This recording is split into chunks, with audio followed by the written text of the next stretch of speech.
अच्छा, खुश करने के लिए आरजेडी ने मुसलमानों के लिए क्या किया? एक्सेप्ट दैट कि अडवाणी जी का रथ रोका है, तो अडवाणी जी के रथ रोकने से किसी मुसलमान को भोजन मिलता है क्या? लालू प्रसाद यादव जी ने क्या किया अडवाणी जी के रथ रोकने के अलावा? 10 लाख रोजगार का घोषणा नीतीश कुमार किए कि तेजस्वी यादव किए। अब आप हमारे साथ ज्वाइन कर लिए, अब खाली बैठ के साथ में सर्टिफिकेट बांट दिए तो कह रहे हम ही दे दिए। रंगदारी असूला जाता था। इनके पिताजी के राज में जिस तरह से अपहरण होता था, पूरे बिहार में देश में पहला अपहरण उद्योग का नींव लालू प्रसाद यादव के राज में रखा गया। टीम रखे हुए हैं, वो ट्वीट मार दिए भोरे भोरे, क्योंकि लीडर ऑफ द अपोजिशन है तो अखबार उठा लेता है, मीडिया उठा लेता है। इसका कोई मतलब नहीं है ना भाई। वो तो क्राइम बुलेटिन जारी कर रहे हैं, वही करे ना। क्राइम बुलेटिन कौन जारी कर रहा है? जिनके राजपिता के राज्य में इस देश प्रदेश की जनता ने फिर चले जाएंगे, फिर आपके साथ रहे। मुसलमानों को खुश करने के लिए आरजेडी ट्राई कर रही है। अच्छा, खुश करने के लिए आरजेडी ने मुसलमानों के लिए क्या किया? एक्सेप्ट दैट कि अडवाणी जी का रथ रोका है, तो अडवाणी जी के रथ रोकने से किसी मुसलमान को भोजन मिलता है क्या? पहले बताइए। 45 करोड़ का हमारा बजट था जब लालू प्रसाद यादव इस प्रदेश के मुख्यमंत्री थे अल्पसंख्यक कल्याण का। आज 7.5 गुना बढ़ाने का काम नीतीश कुमार ने किया है। कोई राज्य है ऐसा देश में जहां आईएएस, आईपीएस और बीपीएससी की परीक्षार्थियों के लिए कोचिंग की व्यवस्था हो, रेजिडेंशियल कोचिंग की? किसी राज्य का नाम बता दीजिए। 250 बच्चे बीपीएससी 2 साल में कंप्लीट किए हैं उस कोचिंग के माध्यम से हज भवन में। 7th पे कमीशन को लागू किया मदरसों में नीतीश कुमार ने। 22,000 मदरसों को सरकारीकरण किया नीतीश कुमार ने। इस प्रदेश में सब जगह रेजिडेंशियल विद्यालय खोलने का निर्णय किया नीतीश कुमार ने।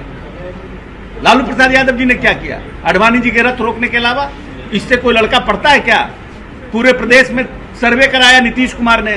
तारमी मरकज का गठन किया नीतीश कुमार ने। तो जो व्यक्ति काम कर रहा है, जो आदमी कानून बना रहा है और आपके आने वाली नस्ल और पीढ़ी को पढ़ाना चाहता है, उसके साथ मुसलमान खड़े रहेंगे कि खाली रथ रोकने वाले के साथ खड़ा रहेंगे? प्रशांत किशोर भी कह रहा है कि आप लोग को 20 सीट से ज्यादा आने वाला नहीं। सामने भी आया तो क्या बात हुई? अब हमारे जो अल्पसंख्यकों की जो हमारे नेता हैं और सब लोगों ने अपनी भावना से माननीय नेताओं को अवगत कराया, और माननीय नेता ने कहा है कि आपकी जितनी भी भावनाएं हैं उनको हम लोगों की पार्टी जेपीसी में अपनी बातों को रखेगी। और जेपीसी जाने का मतलब ही ये है कि पूरे जितने भी स्टेक होल्डर्स हैं वो अपनी भावनाओं को जेपीसी के सामने व्यक्त कर सकते हैं। हर एक political party can express their feeling कि what they feel about the new Waqf board policy. कुछ कानून में अच्छे हैं, उसमें कुछ कानून लोगों को लगते हैं खराब हैं उसमें।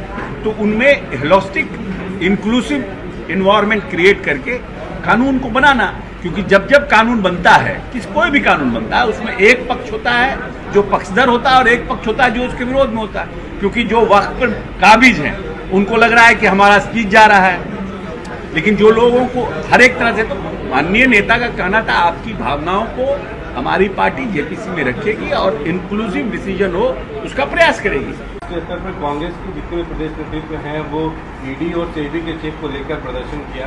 कांग्रेस ने कहा है कि ये जो एडनबर्ग का रिपोर्ट जब सामने आया उसके बाद सेबी के जो चेयरपर्सन हैं माधवी गुप्ता, वो भी इसमें इन्वॉल्व हैं। उन्होंने कहा कि अडानी और उनके जो ग्रुप हैं वो ऑफशोर कंपनियों के साथ देश के सभी लोगों का शेयर्स में पैसा बर्बाद उन्होंने किया है, जेल के पीछे उनको भेजा जाए। इसमें क्या कहेंगे इस मामले पर? ये इसका बहुत हमको अध्ययन नहीं है इसके बारे में, क्या एडनबर्ग ने किया, क्या किसने किया, इतना हमको अध्ययन नहीं है। लेकिन इन लोगों ने ईडी और सेबी के अध्यक्ष के ऊपर प्रश्न उठा रहे हैं। हमको लगता है कि इनको धरना प्रदर्शन से ज़्यादा है कि इनको न्यायालय जाना चाहिए। जो रिपोर्ट्स आए हैं उसके खिलाफ में न्यायालय जाना चाहिए और न्यायालय से गुहार करनी चाहिए। तो ये तो पब्लिक परसेप्शन आप बना रहे हैं, लेकिन ओरिजिनल काम आप कर ही नहीं रहे हैं। राहुल गांधी कह रहे हैं कि ईडी पे ही, जो विपक्ष पे ईडी कार्रवाई करती है केवल चुन के विपक्ष के नेताओं पर। नहीं, ये तो उनका बहुत पुराना, कोई नया थोड़ी है, ये तो बहुत पुराना है ना। ये तो बहुत पुराना उनका आरोप है कि ईडी कार्रवाई करती है। तो जो लोग, जैसे सपोज दैट कि किसी के ऊपर ईडी की कार्रवाई होती है, तो बहुत सी जगह ईडी की कार्रवाई हुई है, उसको कोर्ट ने क्वॉश भी किया है। बहुत जगह है, बिहार में ही है, संजीव हंस पर कार्रवाई कोर्ट में ने उनको क्वॉश कर दिया। तो जो को लगता है कि हाँ हमारे खिलाफ इनजस्टिस हो रहा है, उनको तो न्यायालय जाने का अधिकार है ही है ना। इसमें तेजस्वी यादव भी कल कह रहे थे कि ये जेडीयू का ही खेल होता है चुनाव से पहले। जो काम हम लोगों ने किया वो काम जेडीयू ने नहीं किया, नौकरी देने के बाद। अब वही तो हम कह रहे हैं कि बार बार नौकरी देने का, तो 10 लाख नौकरी की घोषणा कौन किए? तेजस्वी यादव किए कि नीतीश कुमार किए? 10 लाख रोजगार का घोषणा नीतीश कुमार किए कि तेजस्वी यादव किए? अब आप हमारे साथ ज्वाइन कर लिए, अब खाली बैठ के साथ में सर्टिफिकेट बांट दिए तो कह रहे हम ही दे दिए। कहां घोषणा किए थे? 15 अगस्त को जब नीतीश कुमार जी ने घोषणा किया, माननीय नेता ने, तो ये कहां थे? ये डायस पर भी बैठे थे, ये तो नीचे जमीन नीचे थे बैठे। 2020 के विधानसभा चुनाव के मैनिफेस्टो में भी आरजेडी ने घोषणा किया था। आरजेडी ने घोषणा किया और हमने क्या किया? आपको आरजेडी की घोषणा दिख रही है? आपको नहीं, एक मिनट, आपको आरजेडी की घोषणा दिख रही है और हमारे साथ निश्चय 2 की नहीं दिख रहा है आपको? वो भी दिख रहा है, वही तो कह रहा हूँ कि आपने बाद में क्यों, उन्होंने पहले कैसे हमने पहले किया? हम 2020 में, के दौरान की थी। अरे हमारा घोषणा पत्र उठाइए ना भाई, आप उनका घोषणा पत्र देख रहे हैं, मेरा घोषणा पत्र देखिए। उसमें 10 लाख नौकरियों की बात नहीं। अरे 15 अगस्त को माननीय नेता ने घोषणा किया और बोला कि 12, अब बोल रहे हैं कि हम 12 लाख देंगे और 10 लाख रोजगार के बदले हम 32 लाख रोजगार देंगे। हमारा ऑलरेडी 22 लाख रोजगार हो गया है। मंत्री जी अब आपको, अब आप जस्टिफाई कर रहे हैं उस व्यक्ति के लिए जो मात्र 1.5 साल रहा सत्ता में, तो फिर आप ही कह रहे हैं कि उनका घोषणा पत्र देखिए। वो तो आप खुद ही कर रहे हैं, 1.5 साल वो सरकार में रहा, उसका आप जस्टिफाई कर रहे हैं। और नीतीश कुमार 18 साल से काम कर रहे हैं, उनका जस्टिफिकेशन आपको दिख नहीं रहा है। वाह भाई वाह, ठीक है, चलिए ठीक है। जंगल आ गया है, सत्ता संरक्षित अपराधी घटनाएं हो रही हैं। एक भी सत्ता संरक्षित अपराधी का नाम लें, एक भी सत्ता संरक्षित अपराधी का नाम लें। तेजस्वी यादव को चैलेंज करते हैं, एक भी व्यक्ति का नाम लें, किसके सत्ता, किसके संरक्षण में अपराध हो रहा है, एक व्यक्ति का भी नाम लें। यहां 5 रुपया नीतीश कुमार के राज में कोई जबरदस्ती चंदा नहीं ले सकता है। ये सुशासन का राज है। घटनाएं हो रही है, हम ये नहीं कहते हैं घटनाएं नहीं हो रही, लेकिन कोई घटना ऑर्गेनाइज घटना नहीं है। कोई भाई भाई में झगड़ा है, कोई जमीन का झगड़ा है, कोई लड़की का झगड़ा है, कोई कहीं आपसी विवाद है, लेकिन कोई ऑर्गेनाइज क्राइम कह दीजिएगा कि यहां पर पहले जिस तरह से इनके पिताजी के राज में रंगदारी वसूला जाता था, इनके पिताजी के राज में जिस तरह से अपहरण होता था, पूरे बिहार में देश में पहला अपहरण उद्योग का नींव लालू प्रसाद यादव के राज में रखा गया। ये तो पूरी दुनिया जानती है ना।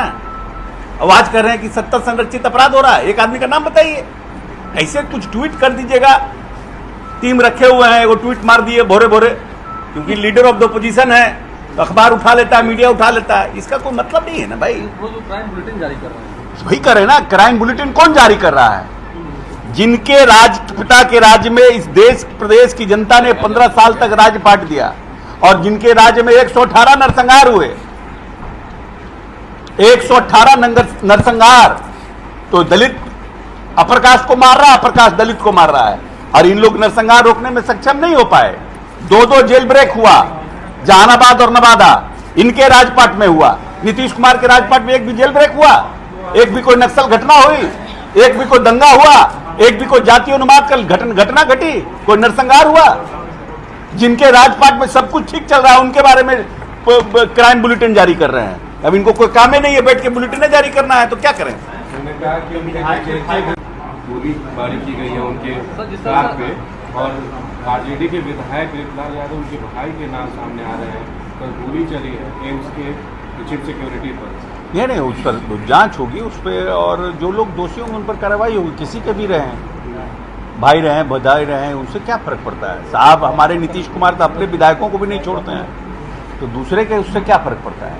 जो भी अगर गैर कानूनी काम हुआ है और कार्रवाई हुई है, कंप्लेन होगा तो कार्रवाई होगी, उससे क्या फर्क पड़ता है कौन किसका भाई है, किसका भतीजा है? क्या फर्क पड़ता है? इनके बच्चे साथ में रहते हैं, वही ट्रांसफर पोस्टिंग वाला भी काम करते हैं, उनसे कुछ काम हो नहीं रहा, थक गए हैं, रिटायरमेंट ले लेना चाहिए, इस तरीके की बात उन्होंने कल भी। हाँ, रिटायरमेंट देके इन लोग को करा देना चाहिए कि ये लोग फिर से रंगदारी और अपराधी सब कराने लगे। चलिए ठीक।